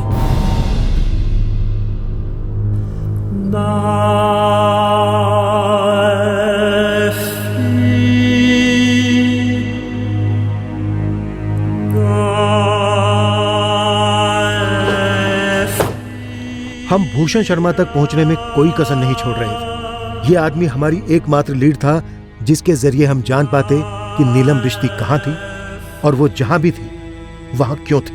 भिवानी का रहने वाला है। हम उन सभी लोगों से संपर्क कर रहे थे जो हमें भूषण शर्मा तक पहुंचा पाते। हमने भिवानी में भी अपनी एक टीम बनाई भूषण शर्मा की डिटेल्स निकलवाई। नीलम बिश्ती के ठिकाने का एक कनेक्शन हमें आगरा से भी मिला, पर यह कनेक्शन क्या था ये केस क्लोज होने तक हमें कभी पता नहीं चल पाया। पर इस जुर्म की जड़ हमारे शेरगंज में ही थी, हमारी नाक के नीचे। और नीलम बिश्ती फिलहाल कहां थी वो भी किसी को पता था, पर वो हमें नहीं बताया जाने वाला था। रश्मि, चेतन, राधेपुर जाना है अभी के अभी। क्यों? वहां क्या हो रहा है? रास्ते में सब बताता हूँ, बस चलो अभी। पापा, पापा अब तो बताओ हुआ क्या है और हम जा कहाँ रहे? अभी के लिए ये बात कम से कम हम तीनों के बीच रहनी चाहिए। पहले बताएं कि बात क्या है। नीलम लौट आई है।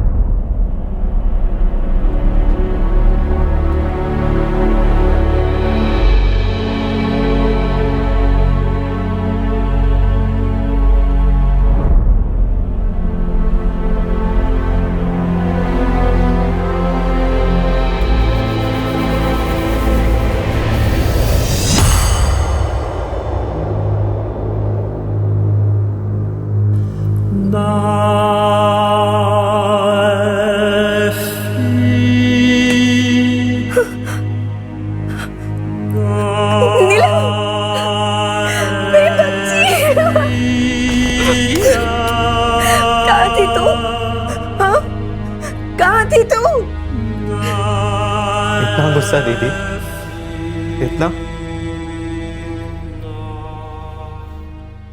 कल रात लौटे हैं, पानी पीकर सो गई, अब जाके कुछ खाइए। उसे कुछ दिन यहीं रखो राजेंद्र, उसे ठीक होने में समय लगेगा। बाबा, मौसा जी, नीलम दीदी पूरी तरह से बदल गई है, कुछ बोल भी नहीं रही है और इतनी कमजोर क्यों हो गई है दीदी? हमें भी उसने कुछ नहीं बताया। दीदी थी कहाँ पे? पूरे 11 महीने बाद लौटी है, कैसे बाबा? खुद बोलेगी, अभी उसे आराम करने देते हैं, काफी सहाया उसने। क्या सहाय? क्या बाबा? हाँ देखिए, आप दोनों पहेलियां बुझाना बंद कीजिए और मुझे सब कुछ सच सच बता दीजिए, नहीं तो हम अभी के अभी पुलिस को फोन करते हैं। अरे पर हमें कुछ नहीं मालूम बेटा, हमें कुछ नहीं मालूम क्या हुआ उसके साथ, बस हम उसे वापस ले आए। देखो चेतन, मामला और मत उलझाओ। तुम्हारी बहन तकलीफ में है, पता नहीं कितने महीनों से तकलीफ में रही होगी। हम मजबूर थे इसलिए पुलिस को नहीं बता सके। और हम? अम्मा? अरे हमसे छुपाने की ऐसी कौन सी मजबूरी थी बाबा? अरे अभी बोलो बाबा। बेटा वो लोग बहुत खतरनाक लगते हैं, पता नहीं नीलम उनके चंगुल में फंस कैसे गई। 23 मार्च को फोन आया था मेरे पास उनका। नीलम तुमसे मिलना चाहती है। कौन बोल रहे हैं आप? तुम्हें इलाहाबाद आना होगा तुरंत। वो क्या रहा है बलराम, क्यों जाना इलाहाबाद? बस तुम चलो मेरे साथ, रास्ते में सब कुछ बता दूंगा। तुम्हारे बाबा ने नीलम का नाम लिया, इसलिए मैं इलाहाबाद जाने को राजी हो गया। लेकिन है कौन ये लोग? हमें नहीं मालूम, बस बोले इलाहाबाद बस अड्डे पे मिलना।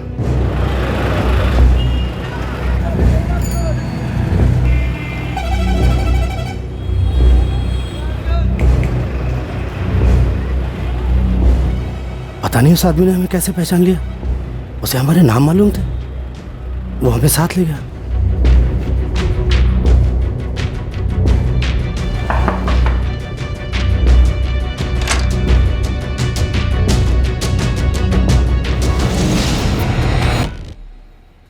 बलराम बिस्ती, मैंने ही तुम्हें फोन किया था। मेरी बेटी कहाँ है? जिंदा देखना चाहते हो तो आवाज नीचे।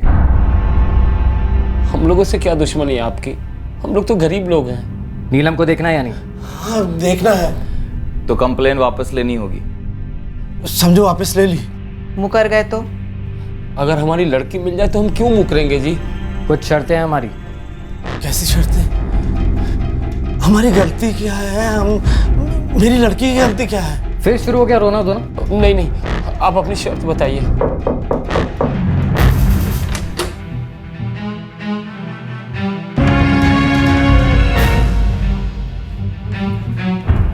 उन लोगों ने स्टाम्प पेपर तैयार कर रखा था चेतन, और मेरी फोटो भी चिपकाई हुई थी।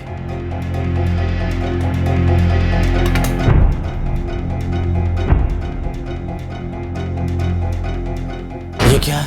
ये दस्तावेज है कि तुमने अपनी मर्जी अपनी खुशी से नीलम की शादी कराई। क्या? और पुलिस में झूठी कंप्लेन लिखवाई कि वो गुमशुदा है। और एक बात कान खोलकर सुन लो, अगर तुम इस दस्तावेज पर दस्तखत नहीं करते हो, अंगूठा नहीं लगाते हो, तो नीलम को जिंदा नहीं देख पाओगे। मार डालेंगे तुम्हारी बेटी को। सोचने का वक्त तो मांगना भी मत। अभी ये ऑफर दे रहा हूँ, कबूल कर लो, वरना कहानी खत्म।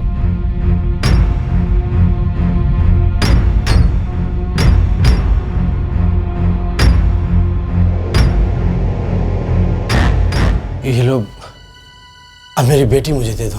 लड़की 2 अप्रैल को मिलेगी, जब हम सब संतुष्ट हो जाएंगे कि तुमने कंप्लेंट वापस ले ली।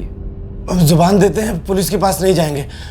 बेटी लौटा दो। बोला ना 2 अप्रैल को। चलो अब निकलो अपने घरों को। मुंह खोला तो हम नीलम को खोल देंगे।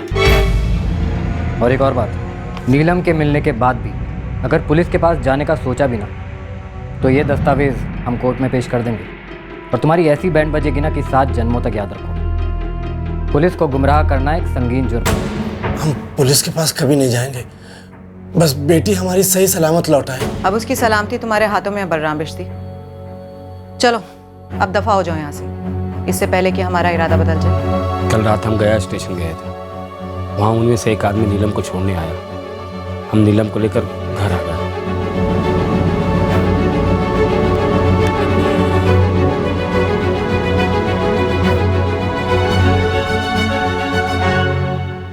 बस इसी कारण से हमने पुलिस को कुछ नहीं बताया, और तुम लोग को भी। लेकिन बाबा हमें पता लगाना होगा कि दीदी के साथ क्या हुआ है, और उन लोगों के पास आपकी फ़ोटो कहाँ से आई? हमें नहीं पता रहे। तो उस रात वाकई में आपको दीदी का फ़ोन आया था? हाँ बेटा। अरे कुछ तो बोलो, कौन है इतनी रात गए? बाबा, बाबा। नीलम, नीलम, नीलम बेटा, कहाँ है तू? बाबा मुझे बचा लीजिए, मुझे बचा लीजिए। नीलम मेरे बच्चे, ये तो बता तू है कहाँ? बाबा मुझे नहीं पता मैं कहाँ हूँ, ये सब राकेश भैया ने किया है। बाबा मुझे बचा।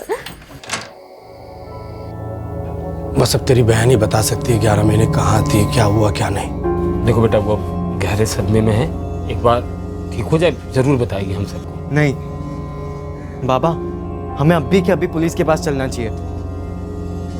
मौसा जी, इन लोगों को सजा होनी चाहिए। तुम मूर्खों वाली बात मत करो चेतन, सजा तुम्हारे बाबा को भी होगी। अंगूठा लगाया कोर्ट के कागज पर। देखो बेटा, पुलिस अगर उन्हें पकड़ भी लेना तो मरेंगे हम। ठंडे दिमाग से काम लो चेतन, तुम्हारी बहन लौट आई है पूरे 11 महीने बाद।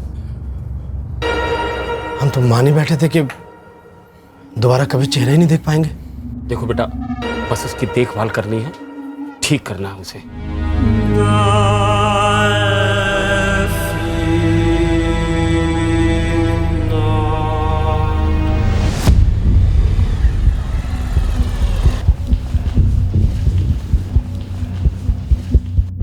साहब 3 दिन से पूरा बिश्ती परिवार राधेपुर में डेरा डाले हुए हैं। तेरा कोई आदमी राजेंद्र के घर पे नजर तो रखे हुए है ना? हाँ साहब, लेकिन कोई भी मूवमेंट नजर नहीं आ रही। लेकिन तीनों के तीनों, बलराम, चेतन और नीलम की माँ, सभी वहाँ पहुँचे हुए हैं। मतलब दाल में जरूर कुछ काला है साहब। मुझे तो लगता है ये नीलम वही उस घर में है। आप धावा बोली डालो।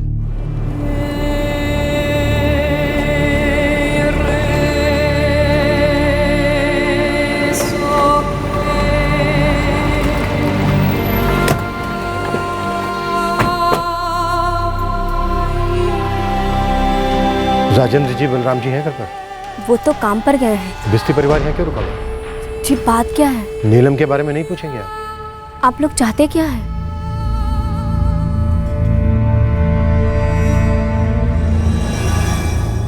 क्यों चेतन, तुम सब लोगों ने शेरगंज क्यों छोड़ा? बस ऐसे ही सर, वो कुछ दिन के लिए आए हम यहाँ पर। सच बोलो। क्योंकि नीलम दीदी वापस लौट आई है सर। और ये हमें इन्फॉर्म ना करने की कोई खास वजह? नीलम दीदी की हालत कुछ खास नहीं है सर। कुछ हमें बता नहीं रही है कि क्या हुआ, कहाँ पर थी, और हमने भी ज़्यादा प्रेशर नहीं डाला उन पर। हमें नीलम से मिलना है अभी।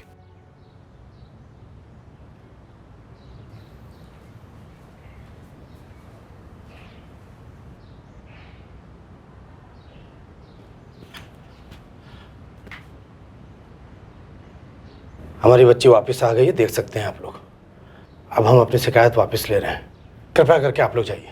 कंप्लेन खारिज करने के लिए ये तो लिखना पड़ेगा ना कि 11 महीने नीलम कहाँ थी।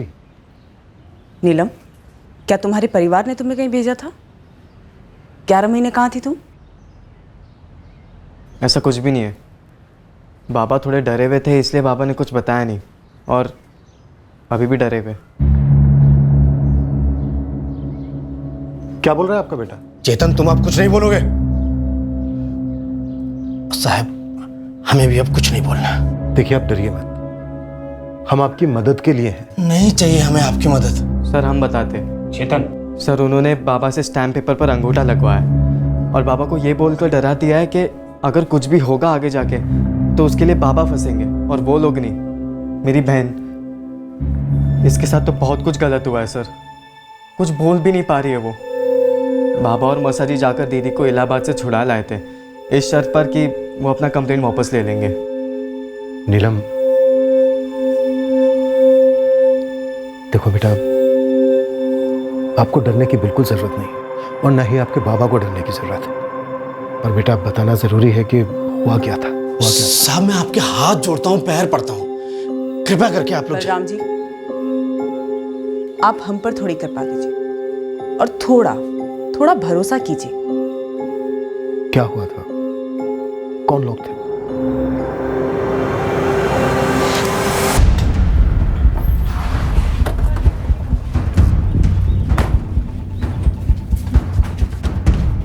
चल राकेश, नाटक खत्म तेरा। अब कौन सा नया झूठा इल्जाम लगाने आए सर? बच्चे को रिश्तेदार के पास छोड़िए और तुम इसके साथ जाओ, फिर इसको भी घसीटते हुए लाना। अरे हुआ क्या है? सर बताइए तो सही, हुआ क्या है? सर, अरे सर, कैसे मेरे पति में हाथ उठा रहा? सर, अभी तो सिर्फ हाथ उठाए, अभी तो तुम्हारे पति का ऐसा हश्र करेंगे कि तुम पहचान नहीं पाओगी। मेरे गुस्से का फायदा उठाया राकेश ने। कहाँ लेकर गया तुम्हें राकेश? पता नहीं चला, पहले उसकी गाड़ी में, फिर बस में।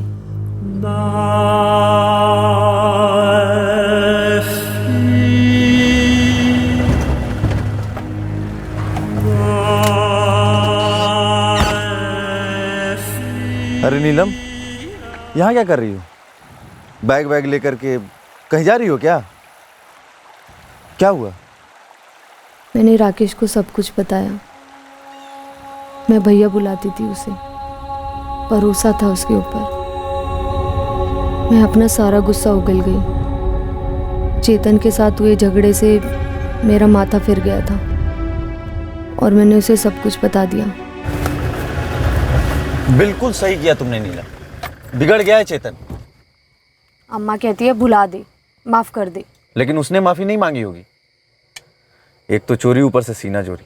अरे कल को किसी क्रिमिनल गैंग में भर्ती हो सकता है वो। वही तो राकेश भैया, लेकिन अम्मा पापा है कि समझने को तैयार ही नहीं है कि ये कितना सीरियस मैटर है। अरे वो सीरियस नहीं होंगे जब तक तुम सीरियस नहीं होगी नीलम। मतलब भैया? मतलब तुम गुस्से में घर से निकली हो ना, पकड़े रहो गुस्से को। एक दिन घर ही मत जाओ, तुरंत फोन ऑफ कर दो, सिम भी निकाल दो इसका। अरे करो, सोचो मत, सबके होश ठिकाने आ जाएंगे। और मौसी के घर भी मत जाना। तो फिर? तुम मेरे साथ चलो। अरे जरा तिल मिलाने दो इनको, सबक सीखेगा चेतन। एक तो घर में कभी चोरी नहीं करेगा और बहन पे हाथ उठाने जैसी जलील हरकत तो करेगा ही नहीं। और तुम्हारे माँ बाप भी समझेंगे कि ये कोई एवं ही बात नहीं है। अरे सब समझ जाएंगे, सुधर जाएंगे। लेकिन अगर तुम चुपचाप घर वापस चली गई तो सब समझेंगे तुम नौटंकी कर रही हो।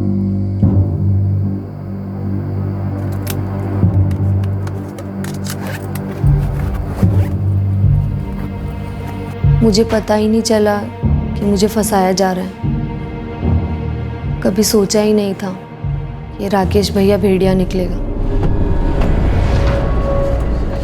मैं राकेश भैया के साथ चली गई। मुझे उसके इरादों के बारे में कुछ नहीं पता था।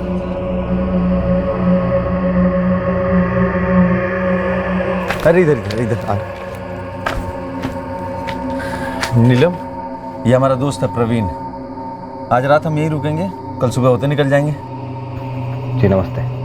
नमस्ते भैया। राकेश भैया, मुझे लगता है कि मुझे अम्मा पापा को फ़ोन कर देना चाहिए। वो परेशान हो रहे होंगे कि मैं मौसी के घर भी नहीं पहुंची। अरे यही तो हमारा प्लान था ना नीलम। तुमने अगर फ़ोन कर दिया तो सारे प्लान पे पानी फिर जाएगा। चेतन हंस देगा तुम पे और फिर से हाथ उठाएगा। इस बार 200 की जगह 2000 चुराएगा, समझ लो। ठीक, आज रात यहीं काट लीजिए, कल सुबह चाय नाश्ता करके लौट जाइएगा। हाँ, कल सुबह लौट जाएंगे। चलो चलो, दरवाज़ा खोलो। आ जाओ, आओ।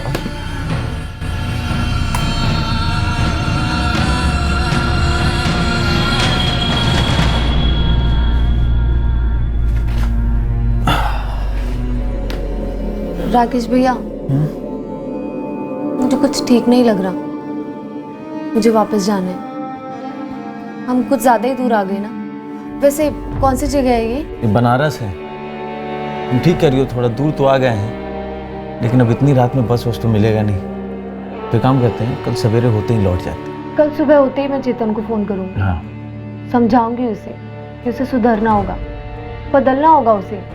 भैया, चेतन दिल का बुरा नहीं है, वो बहुत अच्छा है। मैं बहुत प्यार करती हूँ उसे। हाँ हाँ, अब ये सब जो कर रहे हैं उसको सुधारने के लिए तो कर रहे हैं, और क्या। मुझे भनक तक नहीं थी कि आगे क्या होने वाला है। मुझे लगा ही नहीं कि पानी में कुछ मिलाया गया था। पीते ही मुझे नींद सी आने लगी, चक्कर से आने लगे। भैया, मेरा सर घूम रहा है। अरे वो तुम बहुत थक गई हो ना, इसलिए तुम्हारा सर घूम रहा है। सो जाओ, ठीक हो जाएगा।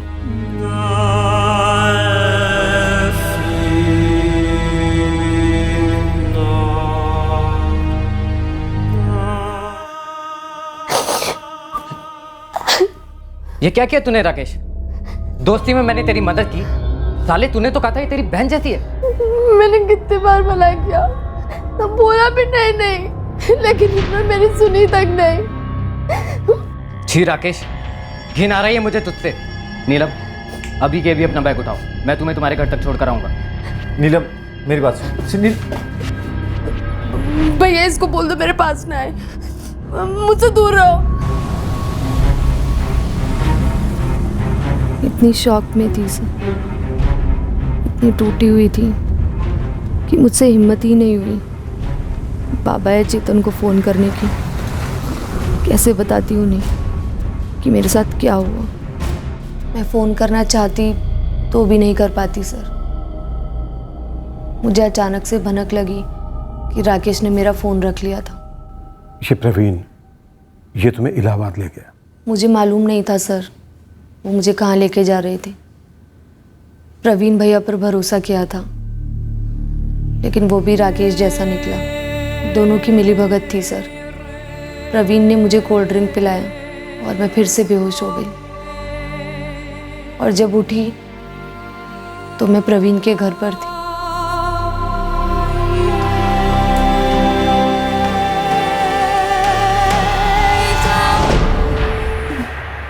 मैं कहाँ हूँ? इलाहाबाद। प्रवीण भैया, मुझे घर जाना है। तेरा अपना नया घर होगा नीलम, तेरी शादी होने वाली है। शादी?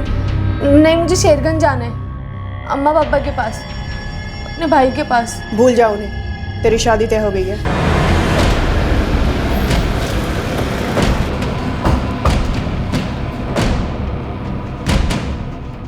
और अनंत का केस। जी, शादी करनी है। किसको? हम सबको। लेकिन हनीमून पे आप सब लोग साथ में चलेंगे। कौन हो तुम लोग? हम लोग बैंड बाजा पार्टी। वैसे आपकी पार्टनर अम्बिका पटेल कहाँ है? रिसेप्शन में तो उनको भी आना पड़ेगा ना। पुलिस? पर तुम्हारे लिए यमराज। देखिए सर, अगर नीलम के बाप ने फिर से कोई शिकायत की है तो सबूत है हमारे पास। हाँ सर, और जो कुछ भी हुआ नीलम की मर्जी से हुआ। ये देखिए सर। जिस दिन पकाने में पानी बंद हो जाए ना, इस कागज का इस्तेमाल कर लेना, समझा? तुम सब लोग थाने चलोगे, सबके दस्तखत लिए जाएंगे और अंगूठे के निशान भी लिए जाएंगे। अगर निशान देने की हालत में रहे तो इस घिनौनी साजिश, इस संगीन जुर्म के हर किरदार को हमने धर लिया। प्रवीण त्रिपाठी, उसकी पत्नी नीता त्रिपाठी, पार्टनर सुधांशु सिंह और एजेंट अंबिका पटेल। पर इस साजिश का सरदार, मास्टरमाइंड था राकेश झा, जो नीलम और उसके परिवार से अच्छी तरह परिचित था।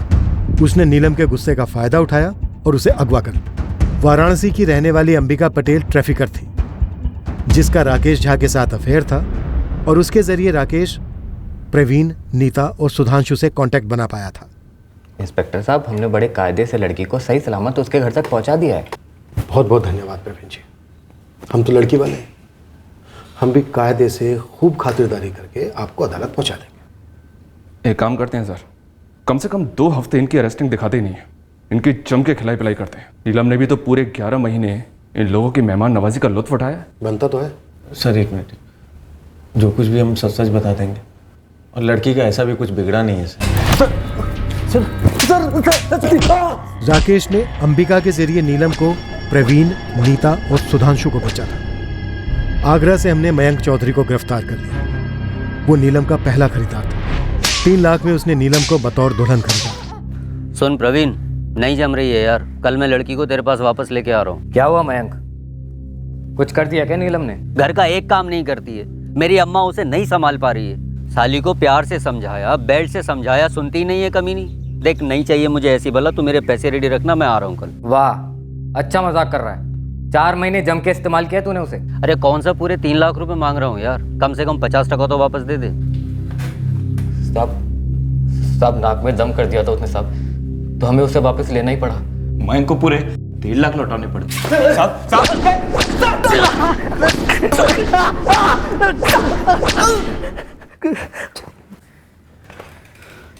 फिर किसे बेचा नीलम को? इस भूषण शर्मा को? भूषण के साथ सिर्फ 2.5 लाख की डील की। बेचा 2.5 लाख में बेचा, समझा? बेचा बोल रहा है तो बेचा बोल दीजिए साहब, लेकिन अचानक से उसने कांड कर डाला साहब।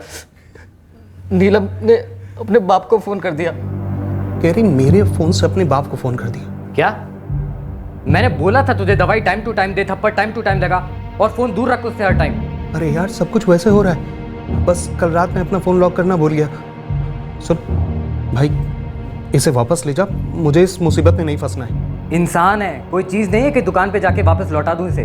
देख प्रवीण, मैं ये घर और ये नौकरी सब कुछ बदल रहा हूँ, नए सिरे से शुरुआत कर रहा हूँ। अगर तू इसे वापस नहीं लेगा ना, तो मैं कहीं भी जाकर छोड़ दूंगा। अरे मत, तू एक काम कर, तू मेरे पास ले आ, मेरे पास ले आ। फिर से? तो लेने के देने पड़ गए। बस अब इस बार इसको रीसेल में नहीं डालते प्रवीण। तो फिर क्या करना है? सुधांशु सही कह रहा है प्रवीण, उसको रीसेल में मत डाल, वापस कर देते हैं उसे। क्यों, कुछ ज्यादा गड़बड़ हो गई क्या? अरे उसने फोन करके अपने बाप को मेरा नाम दे दिया है। भाई यार, अब क्या करें? अब क्या, शामत की तैयारी करूं? 2 दिन से पुलिस वालों ने जो क्लास लगाई है मेरी, जैसे तैसे निकला हूं लॉकअप से। और तू अब बता रहा है मुझे? अभी घर पहुंचा हूं थाने से। सुन, हमसे मर्डर वर्डर नहीं होगा, तू देख ले तुझे जो करना है। अरे अभी तो पुलिस को घुमाने की मैंने पूरी कोशिश की है। बोला है कि लड़की का बाप ही है इन सबके पीछे। एक काम करते हैं, लड़की को वापस कर देते हैं। और उसने मुंह खोल दिया तो? उसके बाप ने मुंह खोल दिया तो? अरे कोई मुंह नहीं खोलेगा, न लड़की न लड़की का बाप। एक आइडिया है। स्टैम्प पेपर का आइडिया? हाँ साहब, ओ राकेश ने नीलम के बाप का फोटो भेजा हमारे पास। और बलराम बिश्ती को तू फोन करता था दूसरे नंबर से? हाँ साहब, फर्जी सिम कार्ड इस्तेमाल किया था। ये भूषण शर्मा कहाँ इस वक्त? वो फरीदाबाद में साहब। सर आप मेरी बात क्यों नहीं समझ रहे सर? सर मेरा गुनाह क्या है सर? सर मैंने बाकायदा शादी किया है उससे सर। 2 दिन बाद हमने भूषण शर्मा को गिरफ्तार किया और इस केस का आखिरी गुनहगार हमारी हिरासत में आ गया। साहब, आप एक बार स्टैम्प पेपर पढ़ तो लो, ऊपर से हमने लड़की को वापस भी कर दिया है।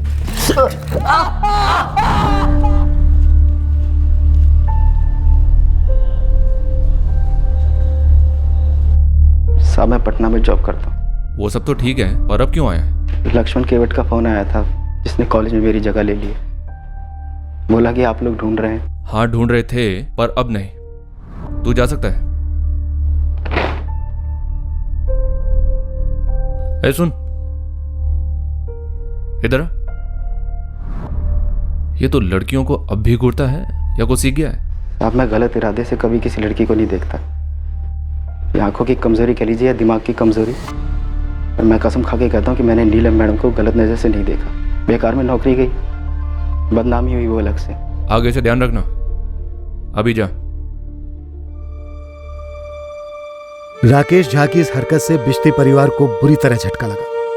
राकेश पर उन सबका पूरा भरोसा था।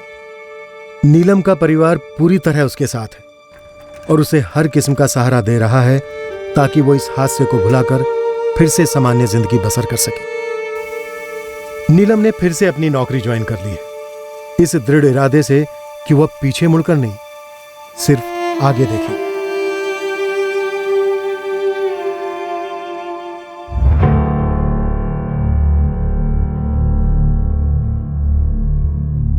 नीलम की मेडिकल रिपोर्ट ने इस बात का पुष्टिकरण किया कि उसके साथ बलात्कार हुआ था, पर बेहोशी की दवाइयां पिलाने का आरोप सिद्ध नहीं हो पाया, क्योंकि जब तक नीलम का मेडिकल करवाया गया तब तक काफी देर हो चुकी थी और उसके ब्लड स्ट्रीम में उन दवाइयों के अंश नहीं मिले।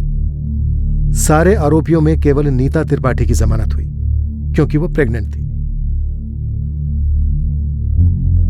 हमने बलराम के दस्तखत वाले स्टैम्प पेपर्स भी बरामद कर लिए, जो एकमात्र कानूनी दस्तावेज था जो यह सिद्ध कर रहा था कि नीलम बिश्ती की भूषण शर्मा के साथ शादी हुई थी। अब यह दस्तावेज नीलम के साथ हुए अत्याचारों का सबूत साबित होगा और उसे न्याय दिलाने में मदद करेगा।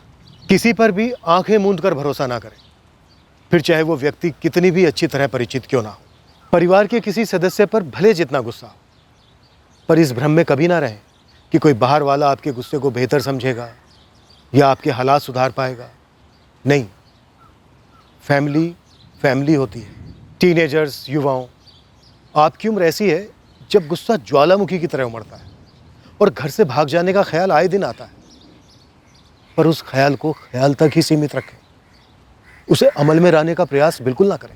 परिवार के साथ कोई मतभेद हो तब भी किसी बाहर वाले व्यक्ति पर परिवार से ज्यादा भरोसा कभी ना करें। कल रविवार यानी 27 मई को क्राइम पेट्रोल सतर्क का टेलीकास्ट नहीं होगा। अगले हफ्ते फिर मिलेंगे एक नए केस के साथ। क्राइम पेट्रोल सतर्क। जय हिंद। क्राइम पेट्रोल के और भी दिलचस्प कहानी देखने के लिए हमारे चैनल को सब्सक्राइब करें और बेल आइकॉन दबाना न भूलें।